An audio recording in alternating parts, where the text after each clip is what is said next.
प्रेम आनंद स्वरूप नवनिवृत्त निकुंज परम पावन श्री वृंदावन धाम।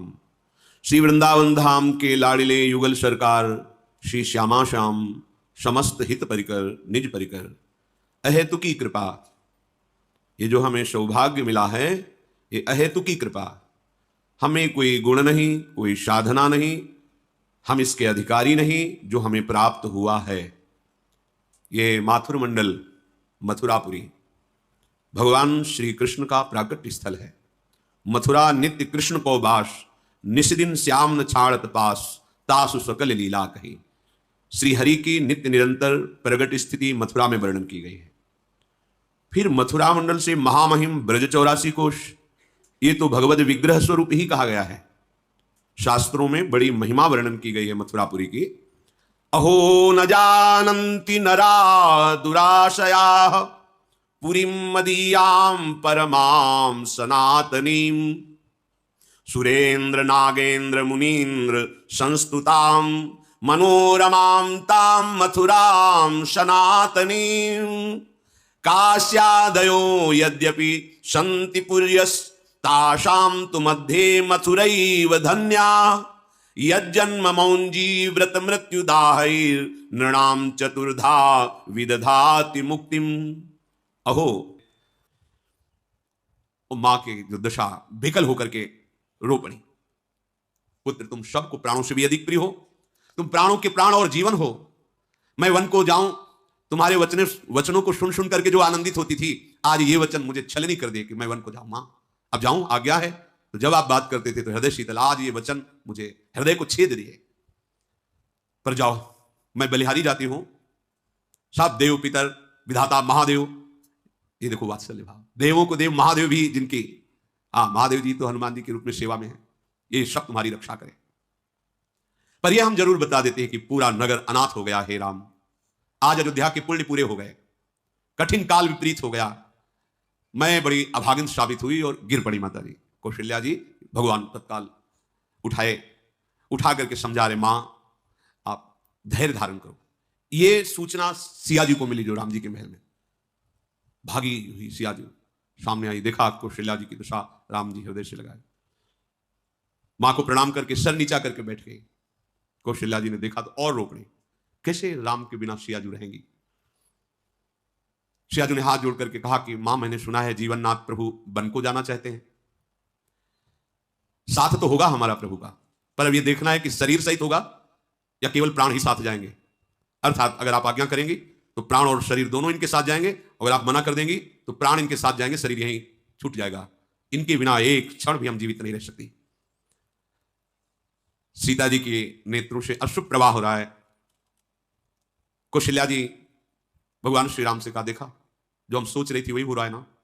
अरे इनको देख के हम जी लेती, इनको देख के हम जी लेती, लेकिन वो भी मेरा, ये कैसे इतनी सुकुमारी है कि कभी दीपक की बात की भी हमने टारने को नहीं कही। पलंग अगर चल रहे तो पुष्पों के पावड़े, विराजमान है तो झूला, सुंदर आसन, आज तक भूमि में पैर नहीं रखा जनक नंदिनी ने, और ये वनवास तुम्हारे साथ जाएगी। कैसे वनवास, कैसे? अगर चित्र में बंदर बना होते डर जाती है देख के, और वहां तो हाथी सिंह राक्षस दुष्ट जीव जंतु, कैसे रह पाए? ये क्या ब्रह्मा जी मुझे दिखा रहे हैं? कौशल्या जी विकल हो रहे हैं। नहीं, सिया जी को वन नहीं जाने देंगे। कौशल्या जी के प्रभु ने कहा, जनक नंदिनी अन्यथा मत लेना, जो मैं शिखावन दे रहा हूं उसे समझो। मेरी आज्ञा और मेरा भला दोनों इसी बात में है। आप यही महल में रहो। जब महल में रहोगी तो मेरी मां को सहारा मिल जाएगा, तुम्हारे दर्शन से उनकी विराग्नि शांत होगी। जब मां हमारी बात करके रोए तब तुम उनको पुरानी इतिहास की कथाएं बड़े बड़े महापुरुषों की सुनाकर सांत्वना देना। मेरी आज्ञा का पालन करो, तुम्हें वनवास में नहीं जाना। मैं पिता के वचन को सत्य करके शीघ्र ही वापस आऊंगा। यदि हट करोगी तो तुम्हें बहुत दुख मिलेगा। पता है, कड़ाके की धूप, ठंडी वर्षा, हवा, सर्प, बिच्छू, भयानक भूमि, जंगल, कुश, कंकड़, इन पे तुम चल पाओगी? चल पयादि बिनु पद त्राणा। वनवास कैसे करना है? नंगे पैर, कोई पादुका नहीं पहननी है। रहना कहां होगा? वृक्षों के नीचे, गुफाओं के नीचे। पीने के लिए नदी, नद का जल, रीछ, बाघ, भेड़िए, सिंह, हाथी, ये सब भयानक। तुम कैसे रह पाओगी? जहां इतने सुकुमार वस्त्र धारण किए हो, वहां वस्त्रों के छाल, कंदमूल, फल खाना और छाल पहनना, कैसे आप रह पाओगे? बड़े बड़े निशाचर जो है, राक्षस, वो मनुष्य का आहार करते हैं, कैसे रह पाओगे? देखो हमारी बात मानो। सहज सुहृद गुरु स्वामी सिख, जो न करई सिरमानी, सो पछिताई अघाई उर, अवश्य होई हित हानि। जो सहज ही स्वाभाविक तुम्हारा मंगल चाहने वाले ऐसे अपने स्वामी, अपने गुरुदेव की जो सीख अपने माथे पर चढ़ा करके नहीं पालन करता, वो आखिरी में भरपेट पछताता है, उसकी महान हानि अवश्य होती है। राम जी के वचन सुनकर के सीता जी विकल हो गई। बहुत देर तो उत्तर ही नहीं दे पाई। फिर सोचा कि अगर उत्तर नहीं देती तो बहुत बड़ी हानि हो जाएगी। धैर्य धारण करके आंसू बहाते हुए कौशल्या जी के चरणों को पकड़कर हाथ जोड़कर कहा कि मां, मेरी ढिठाई क्षमा करना। प्रभु जो शिक्षा दे रहे हैं परम हित की है, पर मैंने जो विचार करके देखा है वो मैं आपको बता रही हूं। माता पिता, बहन, प्यारा भाई, प्यारा परिवार, मित्र, सास ससुर, गुरुजन, स्वजन, ये सब सुंदर बातें उपदेश की मुझे, पर मैं ये देख पा रही हूं कि मैं प्रभु के बिना एक क्षण नहीं जीवित रह सकती। प्रभु के बिना कोई मेरे प्राणों की रक्षा नहीं कर पाएगा, चाहे स्वजन संबंधी, महल, सुख, सामग्री, ये मुझे जीवित नहीं रख पाएंगे। मां, क्या जीव के बिना देह रह सकती है क्या? ऐसे ही रघुनाथ जी के बिना ये शरीर नहीं रह पाएगा। मैं सच्ची कहती हूं, प्रभु ने जो दुख गिनाए ना, क्षण क्षण में मुझे परमानंद प्राप्त होगा जब प्रभु के चरणों के समीप बैठकर वो थके होंगे और हम चरण दबाएंगे, और जब उनके श्री भाल पर सुंदर सुंदर श्रम बिंद होंगे और अपने वस्त्र से पोंछकर हवा करेंगे, तो मुझे जो सुख मिलेगा वो महलों में नहीं मिलेगा। आपके पैर पड़ करके कहती हूं कि प्रभु को आज्ञा कीजिए और आप भी आज्ञा कीजिए, मैं प्रभु के बिना जीवित नहीं रहूंगी। अगर आपने ना कहा तो अभी मेरा हृदय फट जाएगा, आप देख लेना। वो विकल हो गई जानकी जी। प्रभु ने देखा कि वियोग की बात केवल ये दशा, तो निश्चित जानकी जी प्राण छोड़ देंगी। प्रभु ने कहा, अच्छा चलो विषाद मत करो, चलो हमारे साथ चलो। जानकी जी को अपार सुख मिला, तुरंत खड़ी हुई, माता कौशल्या जी के चरणों को पकड़ा होकर, मां, यद्यपि मेरा धर्म था आपकी सेवा करूं, पर मैं अपने प्रभु के बिना जीवित नहीं रह सकती, इसलिए आपसे क्षमा चाहती हूं। विधाता मेरी दशा पलट दी है, जहां आपको सुख देना चाहिए वहां मैं आपको छोड़ के जा रही हूं, ऐसे विनय है। रघुनाथ जी झुककर चरण छुए और मां आशीर्वाद दी, 14 वर्ष बाद फिर मिलूं। 14 वर्ष, जहां एक क्षण भी वियोग सहना असह्य है। हा तात, हा पुत्र, हा वत्स, हा राम, हा रघुवर, ऐसे माता विलाप करने लगी। देखा कि माता बहुत अधीर हो रही हैं। प्रभु ने शोभ त्याग कर तत्काल मुड़े प्रणाम मुद्रा में और महल से बाहर गए। कौशल्या जी पीछे शीश दे रही हैं, जब तक गंगा यमुना में जल रहे, हे श्या तेरा सौभाग्य अचल रहे।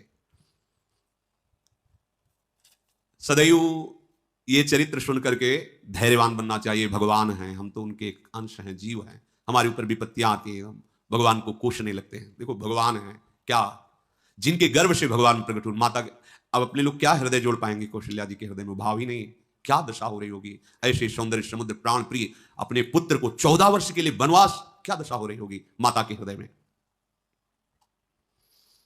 लक्ष्मण जी को सूचना मिली कि सियाराम वनवास, भागते हुए लक्ष्मण जी अपने महल से आए, प्रभु के चरणों में गिर पड़े और हाथ जोड़कर खड़े हो गए, केवल नेत्रों की तरफ देख रहे हैं।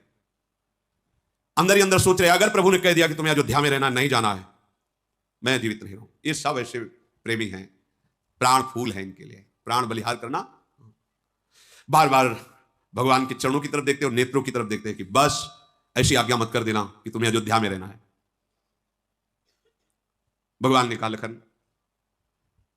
तुम हमारी बात को समझ सकते हो, माता पिता, गुरुजन, स्वामी, इनकी शिक्षा को भली भांत नम्र होकर स्वीकार करना चाहिए, तभी जीवन का लाभ मिलता है।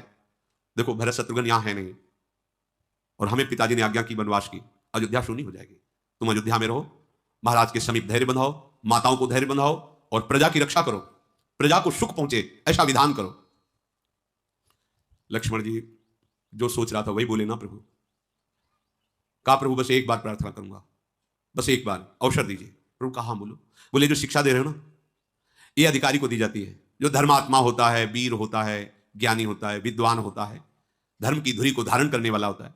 प्रभु मैं तो आपका बच्चा हूं, मैं ना विद्वान हूं ना ये सब पालन करने की योग्यता है, बस एक बार प्रार्थना करता हूं, नाथ यदि आपने कह दिया कि नहीं, मैं जीवित नहीं रहूंगा, ना मुझे अयोध्या, ना मुझे महाराज, ना मुझे धर्म, ना ऐश्वर्य, ना मुझे कोई परम पद, आपके श्री चरण बस। अगर ना तो अभी प्राण। ये ऐसे प्रेमी महाजन है। मुझे ना, जैसे भगवत रसिक जी कहते हैं, स्वर्ग नर्क अपवर्ग आश नहीं त्रास है, नहीं, आप बस आप, कैसा कैसा अद्भुत प्रेम। बस प्रभु आप ना बोले, मैं तो आपका बच्चा हूं, बस आपके चरणों में, हमें कुछ नहीं, कोई धर्म नहीं सुनना, कोई बात नहीं सुननी। मेरे लिए ना कोई अयोध्या है, ना कोई पिता है, ना कोई माता है, ना कोई धर्म है, केवल आप। यह है परम धर्म, केवल आप। इसे, चूंकि भक्ति के आचार्य हैं भगवान शेषावतार, हर समय गोद में प्रभु को शयन कराते हैं। लक्ष्मण जी की दशा को देखकर भगवान श्री राम जी कुछ बोल नहीं पाए। उनका अच्छा तो फिर जाओ, सुमित्रा जी को प्रणाम करके आज्ञा लेकर आ जाओ। बहुत आनंदित हुए, भागे, माता सुमित्रा जी के पास पहुंचे। सुमित्रा जी ने कहा, लखन कभी तुम्हारे मुख पर उदासी नहीं देखी। क्या उदासी? आज महल में, थोड़ी सी शहर में सूचना पहुंच जाएगी। मां कैकेयी मां ने ऐसा वरदान मांगा है, श्री राम जी बन जा रहे हैं, और प्रभु ने आज्ञा करी कि आपकी क्या क्या है। सुमित्रा जी कुछ क्षण तो चुप रहे और कहा कि हमसे आज्ञा मांगने की अब जरूरत ही नहीं है।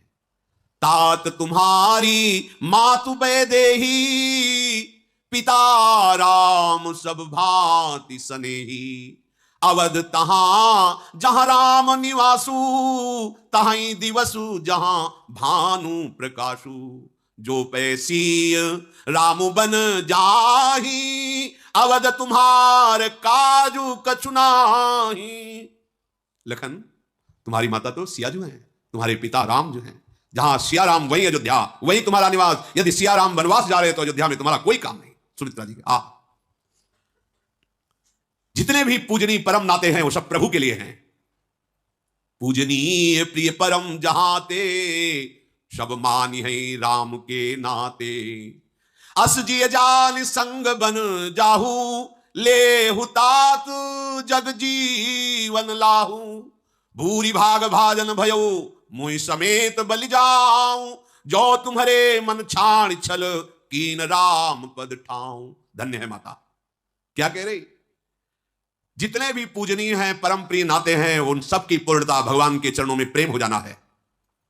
जाओ तात, साथ में सियाराम के वन में जाओ, सदैव उनकी सेवा में तत्पर रहना। आज मैं धन्य हो गई, आज मेरा गर्भ धारण करना धन्य हो गया, क्योंकि तुम्हें बिना छल कपट के प्रभु श्री राम के चरणों में प्रेम है।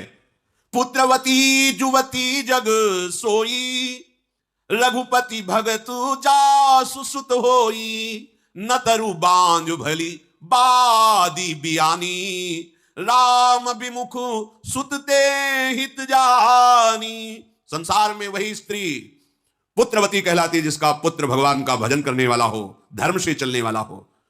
अगर भगवान का भक्त नहीं, राम विमुख पुत्र हुआ तो बांध रहना अच्छा था, पुत्र ना होता। पशु की भांति उसका बियाना अर्थात पुत्र प्रसव करना व्यर्थ हो गया। आज मैं मां कहलाने योग्य हूं कि तुम भगवान के चरणों में प्रेम करते हो। जाओ सुखपूर्वक सदैव सिया राम की सेवा में रहना। शेष चर्चा आगे। श्री राधा वल्लभ।